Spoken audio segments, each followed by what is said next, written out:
हाँ बच्चों, कल आपने क्या पढ़ा था? सेल या बैटरी। सही है, क्या पढ़ा था? सेल या बैटरी। क्या होता है सेल या बैटरी? वे युक्तियाँ जो रासायनिक ऊर्जा को विद्युत ऊर्जा में एवं विद्युत ऊर्जा को रासायनिक ऊर्जा में परिवर्तित कर देती है, उसे क्या कहते हैं? सेल या बैटरी कहते हैं। अब ये भी कितने प्रकार की? 2 प्रकार की। कौन कौन सी? विद्युत रासायनिक सेल और विद्युत अपघटनी सेल। ठीक है, उसमें मैंने पहले आपको लिखवाया था विद्युत रासायनिक सेल। विद्युत रासायनिक सेल में ये बताया था कि वे युक्तियाँ जो रासायनिक ऊर्जा को विद्युत ऊर्जा में बदलती हैं या परिवर्तित करती हैं, उसे क्या कहते हैं? विद्युत रासायनिक सेल। अब विद्युत रासायनिक सेल में जो अभिक्रियाएं होती हैं ना, वो होती हैं स्वतः रेडॉक्स अभिक्रिया। कौन सी अभिक्रिया होती है? स्वतः रेडॉक्स अभिक्रिया होती है। अरे बस में, और इसमें जो रासायनिक प्रक्रम में डेल्टा जी यानी गिब्स मुक्त ऊर्जा डेल्टा ई में परिवर्तित होती है। डेल्टा जी किस में परिवर्तित होती है? डेल्टा ई में परिवर्तित होती है। अब जो सेल विद्युत रासायनिक सेल है, इसमें मेन इंपॉर्टेंट जो टॉपिक है अपना है गैल्वेनिक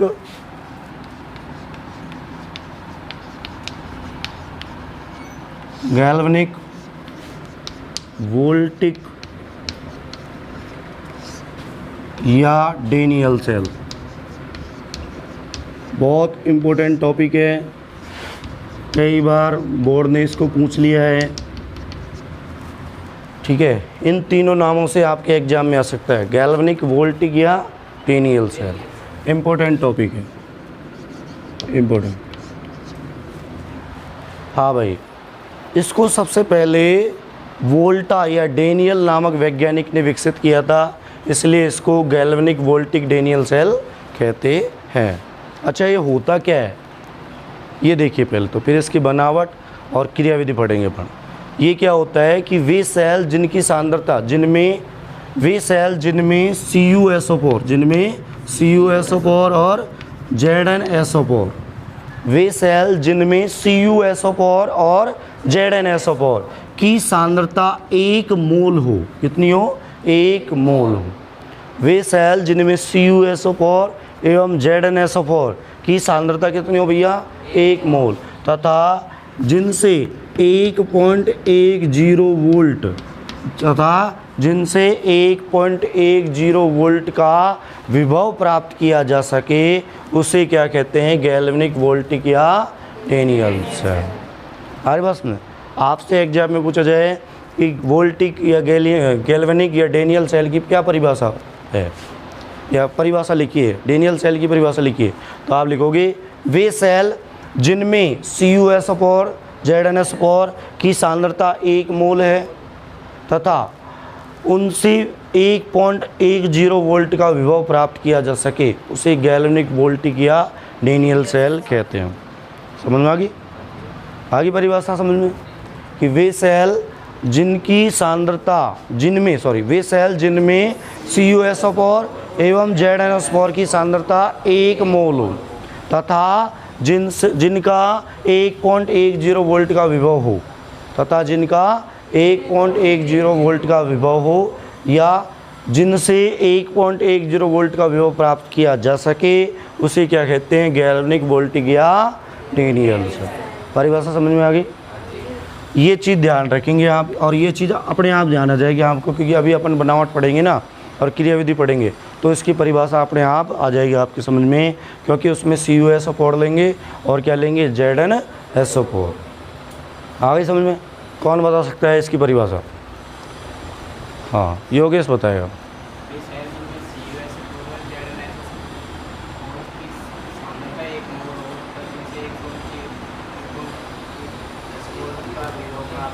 हाँ, 1.10 वोल्ट का विभव प्राप्त किया जा सके, उसे गैल्वेनिक वोल्टिक या डेनियल सेल कहते हैं।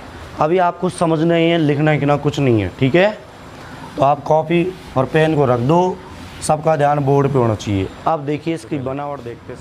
इसकी बनावट में देखिए, बनावट में सबसे पहले हम 2 पात्र लेंगे बेटा। क्या लेंगे? 2 पात्र।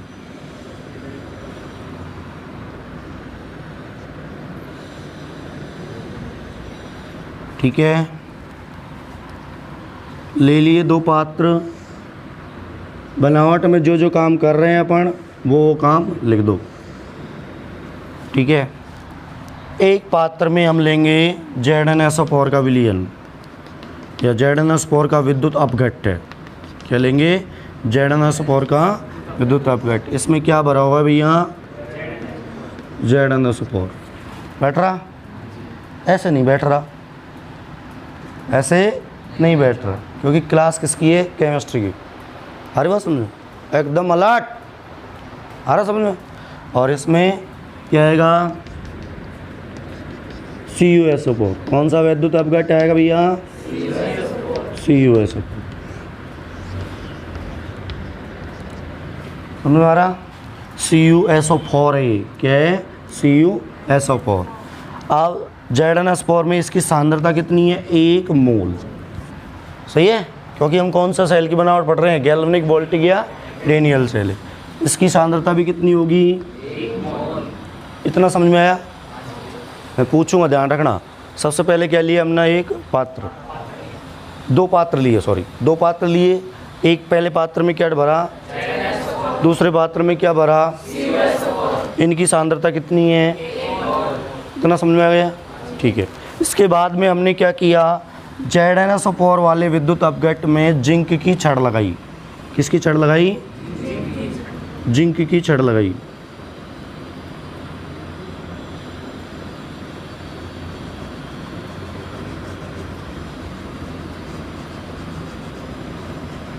ये किसकी छड़ है?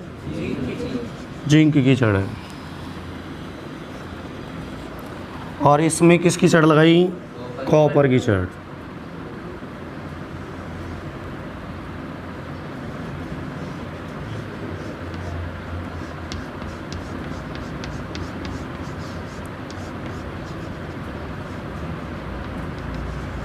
इतना समझ में आ रहा?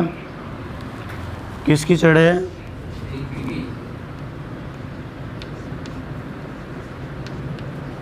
जिंक की छड़। इसमें किसकी छड़ है? Cu की। सही है। दोनों छड़ों को क्या किया? कॉपर की तार की सहायता से। किसकी सहायता से? कॉपर की तार की सहायता से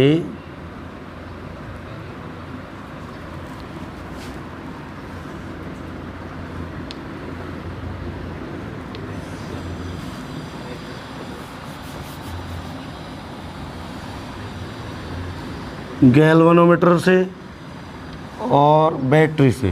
किससे? गैल्वेनोमीटर से और बैटरी से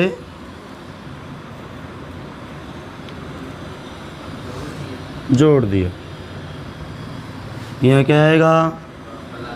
यह क्या आएगा? माइनस। समझ रहा? सबसे पहले क्या लिया हमने? 2 पात्र लिए। एक पात्र में क्या भरा? दूसरे पात्र में क्या भरा? ZnSO4 में जिंक की सांद्रता, इसकी कितनी सांद्रता है? 1 मोल। CuSO4 में CuSO4 की सांद्रता कितनी है? 1 मोल। ZnSO4 में किसकी छड़ लगाई? जिंक की। और CuSO4 में किसकी छड़ लगाई? कॉपर की। दोनों छड़ों को किससे जोड़ा? कॉपर के तार की सहायता से। गैल्वेनोमीटर या एमीटर, गैल्वेनोमीटर या एमीटर और बैटरी से। समझ आ गया इतना? आप देखिए, ये प्लस है, ये कौन सा सिरा होगा अपना? एनोड। ये कौन सा सिरा होगा अपना? कैथोड। माइनस कैथोड होता है कि नहीं? पता है? सही है। अब इसमें क्या करेंगे? दोनों पात्रों में एक U आकार की नली को लगा देंगे। किसको? U आकार की नली को लगा देंगे।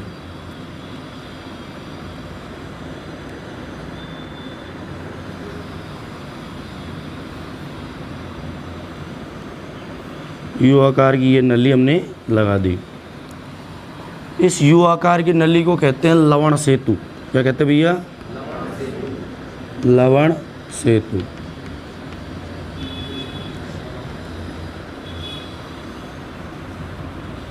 इसमें अक्रिय वैद्युत अपघट्य KCl, KNO3, HNO3, NH4, OH ये भरे हुए हैं। क्या भरे हुए हैं?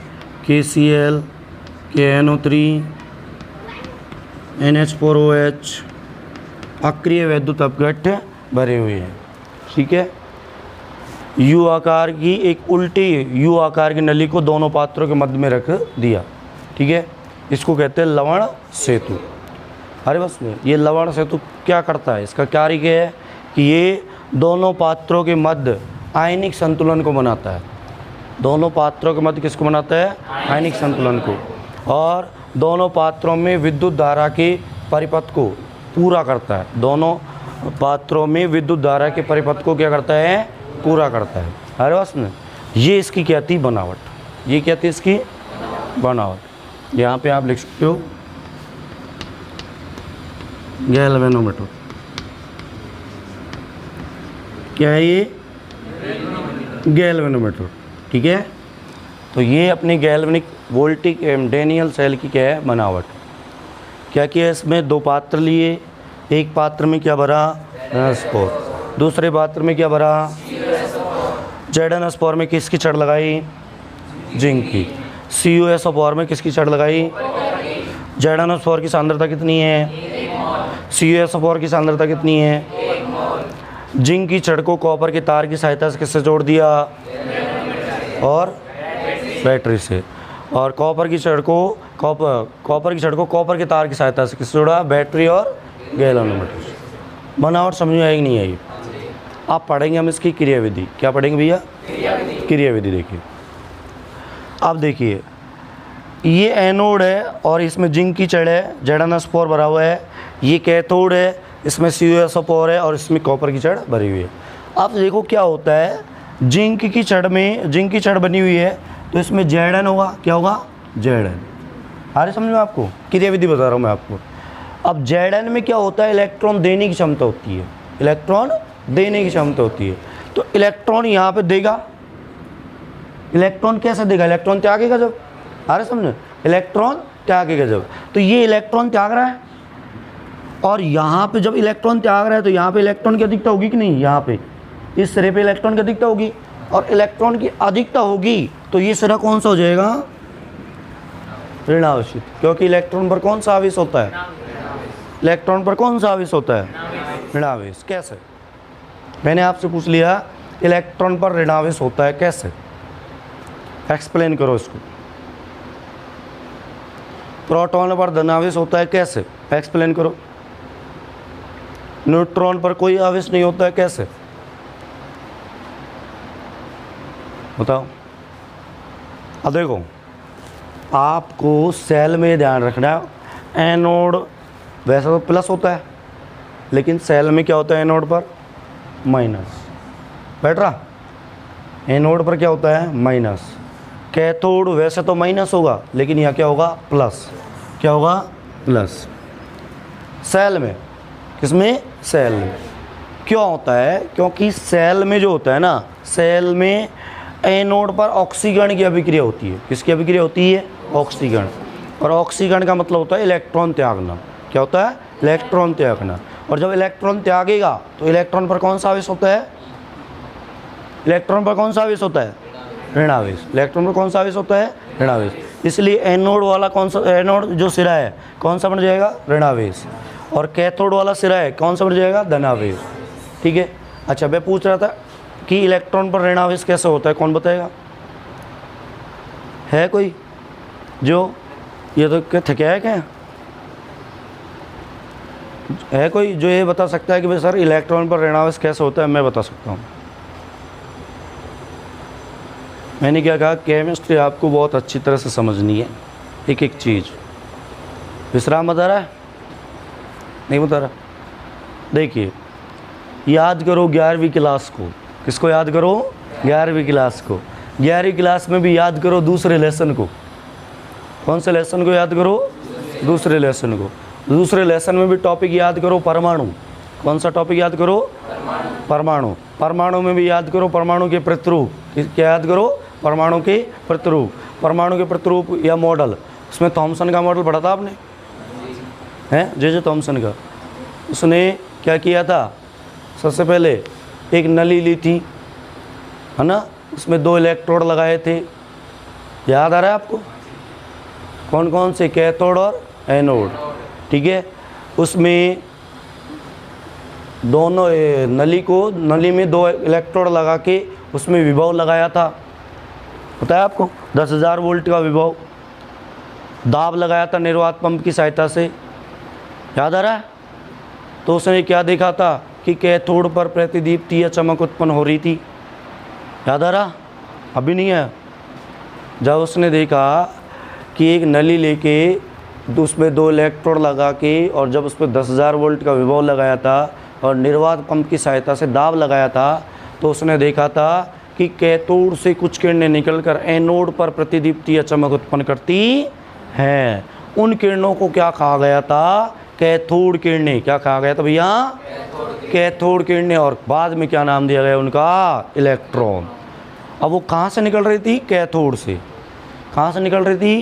कैथोड से। और कैथोड पर कौन सा आवेश होता है? ऋणावेश होता है। ऋणावेश होता है कि नहीं? इसलिए आज भी इलेक्ट्रॉन पर कौन सा आवेश होता है? ऋणावेश। जैसे हमारी उत्पत्ति कहाँ से हुई? हमारे माता पिता से। तो आज भी हमारे नाम के पीछे क्या लिखा जाता है? हमारे पिता का नाम।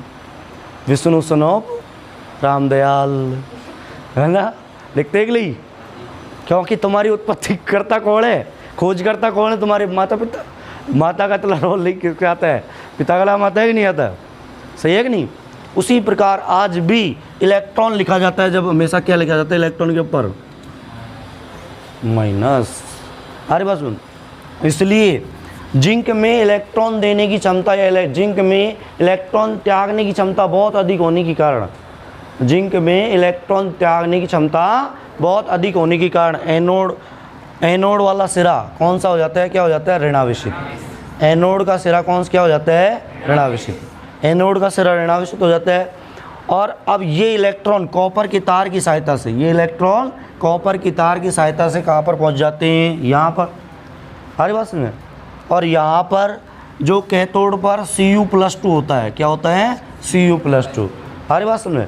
और Cu+2 इलेक्ट्रॉन को ग्रहण करके किस में अपचयित हो जाता है? Cu में। किस में अपचयित हो जाता है? Cu में। आ रहा समझ में आपको? तो ध्यान रखिए, एनोड पर हमेशा कौन सी अभिक्रिया होती है? ऑक्सीकरण। कौन सी होती है? और ऑक्सीकरण का मतलब क्या होता है? इलेक्ट्रॉन त्यागना। और कैथोड पर कौन सी अभिक्रिया होती है? अपचयन। कौन सी अभिक्रिया होती है?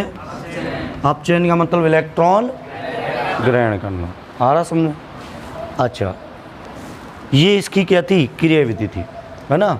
अब क्रियाविधि में अब मुझे आप ये बताइए, इसमें इलेक्ट्रॉन की धारा किधर से किधर होगी और विद्युत धारा की दिशा किधर से किधर होगी? बताइए।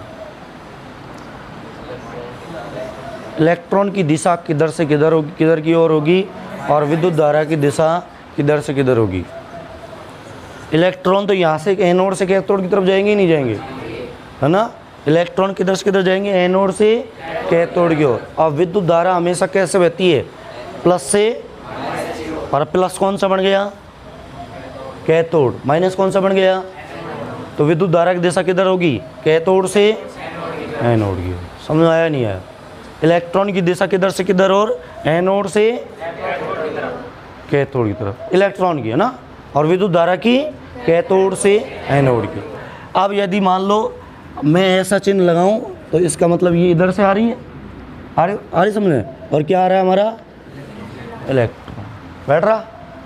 आ रही बात में? और इधर क्या लगाऊंगा मैं? आई। क्या लगाऊंगा? आई। आई का मतलब विद्युत धारा कैथोड से एनोड की तरफ आ रही है। बैठ रहा? ठीक है। अब देखिए, इसमें रिएक्शन और लिख देते हैं अपन, यहाँ थोड़ी सी जगह बच रही है क्रियाविधि में। देखो, एनोड पर अभिक्रिया या एनोड पर अभिक्रिया, या दूसरा नाम और है इसका एनोड पर अर्ध अभिक्रिया। एनोड पर अर्ध अभिक्रिया, क्योंकि आधी अभिक्रिया यहाँ होती है और आधी अभिक्रिया यहाँ होती है। हर बात में। तो देखो, एनोड पर अर्ध अभिक्रिया क्या लिखेंगे हम? एनोड पर अर्ध अभिक्रिया। अब देखो, एनोड पर क्या हो रहा है? Zn है ना? जिंक है। और जिंक ने क्या किया, इलेक्ट्रॉन त्यागा। और इलेक्ट्रॉन कैसे त्यागता है, यूँ Zn+2 प्लस कितने इलेक्ट्रॉन त्यागेगा, 2। सही है, जभी तो Zn+2 बना यहाँ, सही है, और जभी तो माइनस आया यहाँ। अब आपको समझ आ रहा है माइनस क्यों आया, बैठ रहा ना, ठीक है। ये तो एनोड पर होगी। कैथोड पर अर्ध अभिक्रिया क्या होगी, कैथोड पर अर्ध अभिक्रिया, कैथोड पर क्या होगी, Cu+2 कितने इलेक्ट्रॉन ग्रहण करेगा, 2। किसमें अपचयित होगा, Cu। ठीक है, ये दोनों अर्ध अभिक्रिया है। एनोड पर अर्ध अभिक्रिया में एनोड पर जिंक क्या करेगा, इलेक्ट्रॉन त्यागेगा, और इलेक्ट्रॉन त्यागेगा तो उस पर क्या आ जाएगा, प्लस Zn+2। तो कितने इलेक्ट्रॉन त्याग रहा है, 2। ठीक है, और Cu में कैथोड पर Cu 2 इलेक्ट्रॉन ग्रहण करेगा और किस में अपचयित हो जाएगा, Cu में। किस में अपचयित हो जाएगा, Cu में अपचयित हो जाएगा। तो ये आपका क्या था, गैल्वेनिक वोल्टिक या टेनियल्स है। हमारी बात सुनना, तो वापस समझ लीजिए, एक बार इसके रिवाइज करा देता हूँ मैं आपको, फिर आपको एक बार मुंह से बोल के बताना है, उसके बाद में इसको लिखना है। देखिए शुरू से मैं बता रहा हूँ, वोल्टिक, गैल्वेनिक वोल्टिक या डेनियल सेल क्या होता है कि वे सेल जिसमें Zn+4 एवं CuSO4 की सांद्रता 1 मोल हो तथा जिनसे 1.10 वोल्ट का विभव प्राप्त किया जाता है या जा सके, हमारे पास में, उसे क्या कहते हैं, गैल्वेनिक वोल्टिक या डेनियल सेल। इसे वैज्ञानिक वोल्टा या डेनियल ने विकसित किया था। ठीक है, अब इसकी बनावट में क्या लिखेंगे, इसमें 2 पात्र होते हैं, एक पात्र में Zn+4 भरा जाता है, दूसरे पात्र में CuSO4 भरा जाता है। Zn+4 की सांद्रता 1 मोल होती है, CuSO4 की सांद्रता 1 मोल होती है। Zn+4 में जिंक की छड़ होती है, CuSO4 में कॉपर की छड़ होती है। जिंक की छड़ को कॉपर की तार की सहायता से, और जिंक और कॉपर की छड़ को कॉपर की तार की सहायता से गैल्वेनोमीटर या बैटरी से जोड़ दिया जाता है। और दोनों पात्रों के मध्य में एक यू आकार की नली को लगा दिया जाता है, जिसे लवण सेतु कहते हैं। जिसे क्या कहते हैं, लवण सेतु।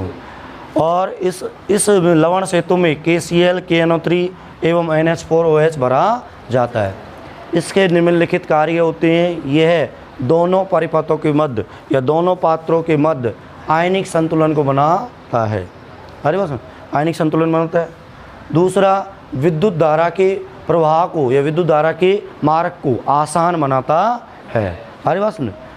और इसके बाद में बनावट हो गई। क्रियाविधि में क्या लिखेंगे कि जिंक में इलेक्ट्रॉन देने की क्षमता अधिक होने के कारण एनोड पर इलेक्ट्रॉन आ जाते हैं। एनोड पर क्या आ जाते हैं, इलेक्ट्रॉन। एनोड पर इलेक्ट्रॉन आ जाते हैं जो कॉपर की तार की सहायता से कहाँ पर पहुँच जाते हैं, कैथोड पर। अरे बस में, जिससे इलेक्ट्रॉन की दिशा एनोड से कैथोड की ओर हो जाती है एवं विद्युत धारा की दिशा कैथोड से एनोड की तरफ हो जाती है। इतना समझ में आया नहीं है? अरे उसमें, और इसमें बता देंगे कि भाई और तो क्या है इसमें, और तो हो गया पूरा। ये है बनावट और क्रियाविधि। कौन बताएगा? देखो क्रियाविधि वापस समझिए। जिंक में इलेक्ट्रॉन देने की क्षमता अधिक होने के कारण एनोड ऋणावेशित हो जाता है एवं कैथोड क्या हो जाता है, धनावेशित। और ये इलेक्ट्रॉन कॉपर की तार की सहायता से कैथोड पर पहुंच जाते हैं। ये इलेक्ट्रॉन कॉपर की तार की सहायता से कहाँ पर पहुंच जाते हैं, कैथोड पर, जिससे इलेक्ट्रॉन की दिशा एनोड से कैथोड की ओर होती है एवं विद्युत धारा की दिशा कैथोड से एनोड की ओर होती है। एवं इसमें निम्नलिखित अभिक्रियाएं होती हैं। एनोड पर अर्ध अभिक्रिया क्या होती है, Zn = Zn+2 2 इलेक्ट्रॉन। कैथोड पर अर्ध अभिक्रिया क्या होगी, Cu+2 2 इलेक्ट्रॉन = Cu। एनोड पर हमेशा ऑक्सीकरण अभिक्रिया होती है और कैथोड पर हमेशा कौन सी होती है, अपचयन अभिक्रिया। कौन बताएगा भैया, कौन बताएगा? पहले तो परिभाषा बताइए, फिर बनावट बताना, फिर क्रियाविधि। परिभाषा कौन बता रहा है? राजेंद्र बता रहा है। वे सेल जिनमें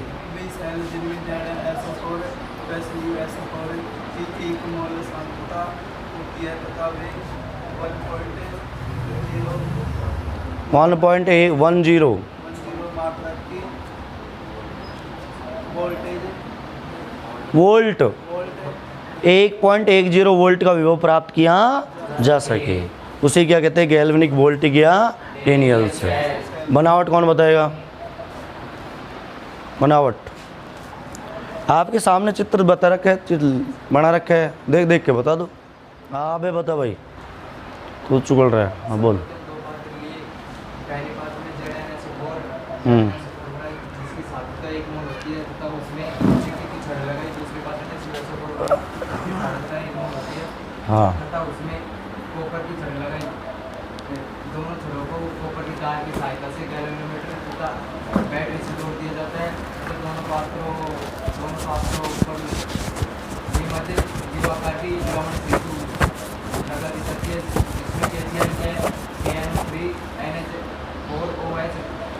भरा होता है, जिससे दोनों पात्रों की आयनिक संतुलन बना रहता है और विद्युत धारा का प्रवाह आसान हो जाता है। सही है। और क्रियाविधि कौन बताएगा?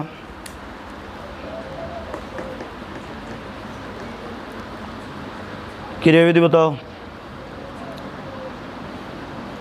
बताओ भाई विश्राम।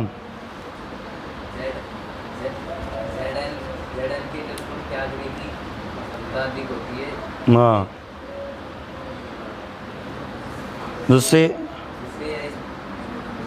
Zn की छत पर इलेक्ट्रॉन आ जाते हैं, वे कॉपर की तार की सहायता से सीधे कैथोड पर चले जाते हैं। एवं एनोड का सिरा कौन सा हो जाता है? ऋणावेशित। एम कैथोड का सिरा कौन सा हो जाता है? धनावेशित हो जाता है। इससे इलेक्ट्रॉन की प्रभाव की दिशा एनोड से कैथोड की ओर होती है। हाँ शाबाश। धारा की दिशा कैथोड से एनोड की ओर होती है। और इसमें निम्नलिखित अभिक्रियाएं होती हैं, ये अभिक्रिया बता देना, ठीक है? लिखवाएं, लिखिए। हाँ भाई परिभाषा लिखिए सबसे पहले, लिखो वे सेल, पहले हेडिंग डाल लो गैल्वेनिक वोल्टिक डेनियल सेल, लिखो वे सेल, हाँ हेडिंग डाल लो। वे सेल जिनमें CuSO4, वे सेल जिनमें CuSO4 एवं ZnSO4 की सांद्रता एक कैपिटल M लिखना, एक लिख लो, सांद्रता के बाद में एक, गणित में एक, और फिर मोल को कैसे लिखना? इंग्लिश में कैपिटल M हो, M तथा M के बाद लिखो तथा जिनसे 1.10 वोल्ट का विभव प्राप्त किया जा सके, वोल्ट का विभव प्राप्त किया जा सके, गैल्वेनिक वोल्टिक या डेनियल सेल कहलाते हैं, वोल्टिक गैल्वेनिक या डेनियल सेल कहलाते हैं। नेक्स्ट हेडिंग डाल लो गैल्वेनिक वोल्टिक या डेनियल सेल की बनावट, galvanic oblique voltaic oblique Daniell cell की बनावट, और बनावट लिख के चित्र बनाना है पूरा ये। हाँ भाई लिखिए, बनावट में लिखो गैल्वेनिक सेल में दो पात्र होते हैं, नीचे लिखो गैल्वेनिक सेल में दो पात्र होते हैं, आगे लिखो एक पात्र में एक, और फिर कैपिटल M लिखना, 1 मोल ZnSO4, हाँ 1 मोल में कैपिटल M लिखना, ZnSO4 लिख लिया, का विलयन लिया जाता है,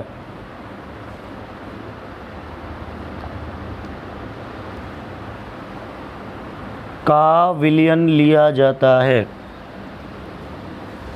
जबकि दूसरे पात्र में 1 मोल, वही लिखना 1 कैपिटल M है ना, जबकि दूसरे पात्र में 1 मोल CuSO4 का विलयन लिया जाता है। आगे लिखो, ZnSO4 के पात्र में ZnSO4 के पात्र में जिंक की छड़ होती है।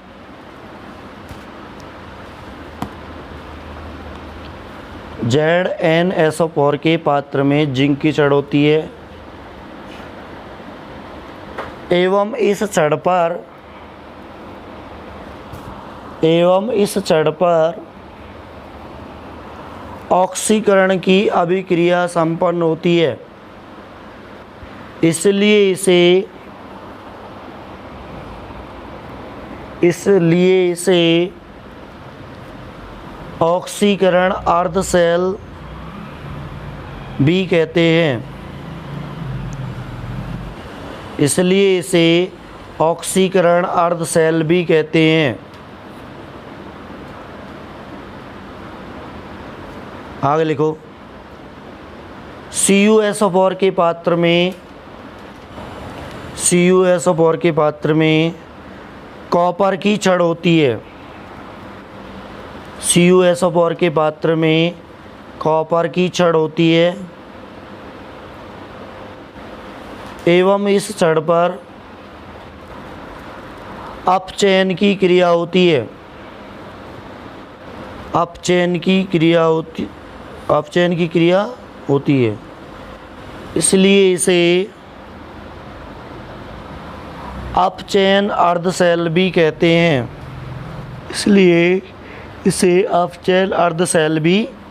हैं। आगे लिखो, दोनों पात्रों के विलयन को एक U आकार की नली के द्वारा जोड़ दिया जाता है, जिसे लवण सेतु कहते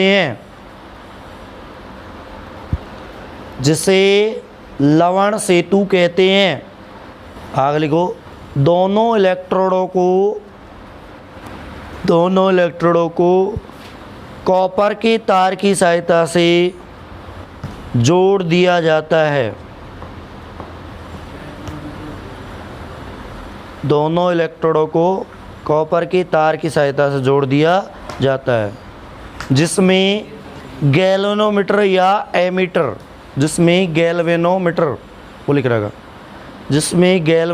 या एमीटर एवं सेल का बाह्य परिपथ जुड़ा होता है। नेक्स्ट लिखिए क्रियाविधि। नेक्स्ट हेडिंग डालो क्रियाविधि। जिंक में इलेक्ट्रॉन देने की क्षमता अधिक होने के कारण यह इलेक्ट्रॉन त्यागता है, जिससे ZnSO4 वाले पात्र में Zn+2 आयनों की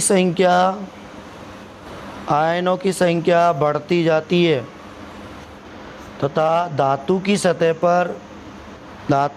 पर इलेक्ट्रॉन की संख्या बढ़ती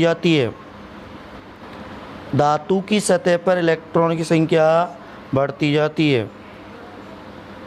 आगे लिखो, इसी में इलेक्ट्रॉन की संख्या अधिक होने के कारण यह सिरा ऋणावेशित हो जाता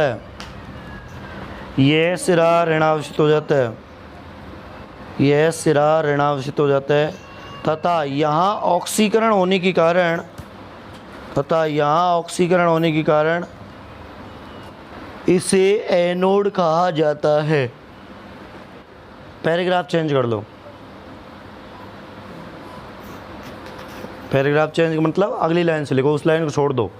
लिखो, इलेक्ट्रॉन की संख्या अधिक होने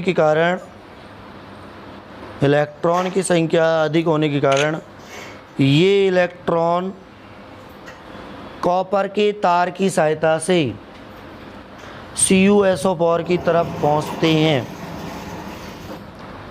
CuSO4 की तरफ पहुंचते हैं तथा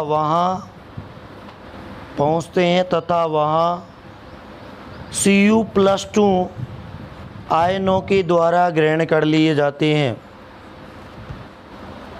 तथा वहाँ Cu+2 आयनों के द्वारा ग्रहण कर लिए जाते हैं। अर्थात आगे लिखो, अर्थात Cu+2 आयनों का Cu में अपचयन हो जाता है, Cu में अपचयन हो जाता है।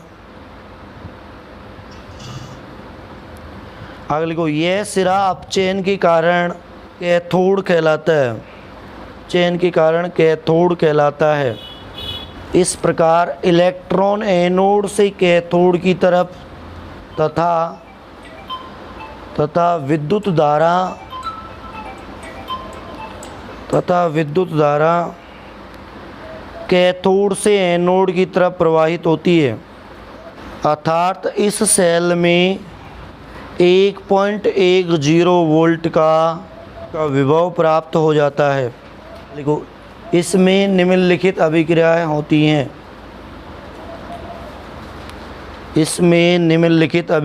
होती हैं, पहले डालो उसमें एनोड पर अर्ध अभिक्रिया। अभी रिएक्शन हो तो उतारना, ऐसे लिखो, फर्स्ट डाल के एनोड पर अर्ध अभिक्रिया। इसमें Zn का ऑक्सीकरण Zn+2 में हो जाता है, इसलिए इसे ऑक्सीकरण अर्ध सेल अभिक्रिया भी कहते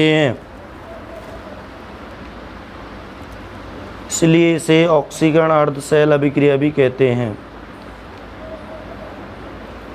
अब उतार लो ये Zn = Zn+2 इलेक्ट्रॉन, इसलिए इसे ऑक्सीकरण अर्ध सेल अभिक्रिया भी कहते हैं। अब ये उतार लो reaction, Zn = Zn+2 electron. Cathode पर अर्ध अभिक्रिया में लिखो, इसमें Cu+2 आयनों का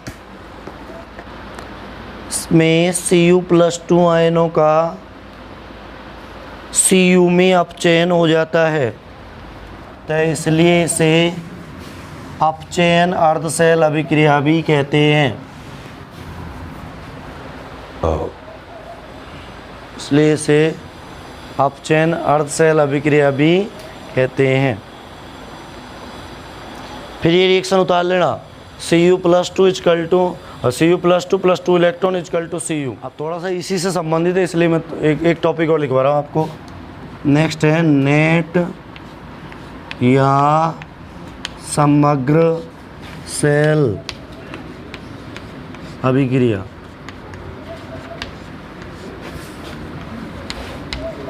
हाँ भाई, अभी आपने पढ़ा गैल्वेनिक वोल्टिक या डेनियल सेल, ठीक है, उसकी परिभाषा पढ़ ली, उसकी बनावट पढ़ ली, उसकी क्रियाविधि पढ़ ली। अब उसके बाद में अपन पढ़ेंगे नेट समग्र सेल अभिक्रिया। एग्जाम में क्वेश्चन आ गया आपके गैल्वेनिक वोल्टिक या डेनियल सेल की नेट या समग्र सेल अभिक्रिया लिखो। यदि आपको गैल्वेनिक वोल्टिक या डेनियल सेल की पूरी बनावट और क्रियाविधि और ये अभिक्रिया याद है तो नेट समग्र सेल अभिक्रिया लिखने में कोई प्रॉब्लम नहीं आएगी।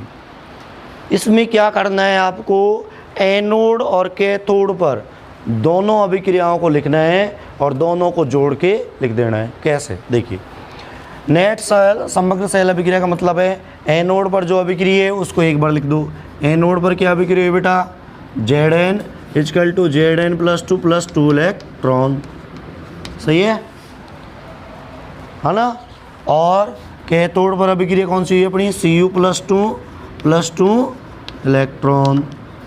अरे समझ में आ रहा है ना, और किस में ही, ठीक है। और आपको पता है इसमें क्या हो रहा था अपना, ऑक्सीडेशन हो रहा था नहीं, और इसमें क्या हो रहा था, रिडक्शन। अभी तो लिखवाया आपको, एनोड पर क्या होता है, ऑक्सीकरण, और कैथोड पर क्या होता है, अपचयन। नेट सेल समग्र सेल अभिक्रिया का मतलब यही है, एनोड पर होने वाली अभिक्रिया और कैथोड पर होने वाली अभिक्रिया दोनों को एक साथ लिख दो और दोनों को क्या कर दो, योग जोड़ दो। देखो कैसे जोड़ेंगे। अब देखो जो कट रहा है उसको काट दो, 2 इलेक्ट्रॉन से 2 इलेक्ट्रॉन कट गए। अब देखो ये अपना अभिकारक होता है, ये क्या होता है, उत्पाद। अभिकारक को एक साथ लिख दो, फिर तीर का चिन्ह लगा दो, है ना, फिर उत्पाद को एक साथ लिख दो। कैसे, Zn plus Cu+2 equal to Zn + 2 plus ये क्या हो गई हमारी नेट सेल, ये नेट समग्र सेल अभिक्रिया। बैठ गई, हेडिंग डाल लो, उतार लो। ऑक्सीडेशन हो गया, रिडक्शन हो गया, दोनों अभिक्रिया साथ साथ हो रही हैं। तो ये जो अभिक्रिया होगी कौन सी होगी, रेडॉक्स। और आपको लिखवाया मैंने, लिखवाया ना कि विद्युत रासायनिक सेल में कौन सी अभिक्रिया होती है, रेडॉक्स। स्वतः रेडॉक्स अभिक्रिया होती है अपने आप, हुई कि नहीं। ऑक्सीडेशन भी हो गई, रिडक्शन भी हो गई, और जहाँ ऑक्सीडेशन और रिडक्शन दोनों साथ साथ हुई वहाँ क्या होता है, वेरी गुड, बहुत बढ़िया, थैंक यू।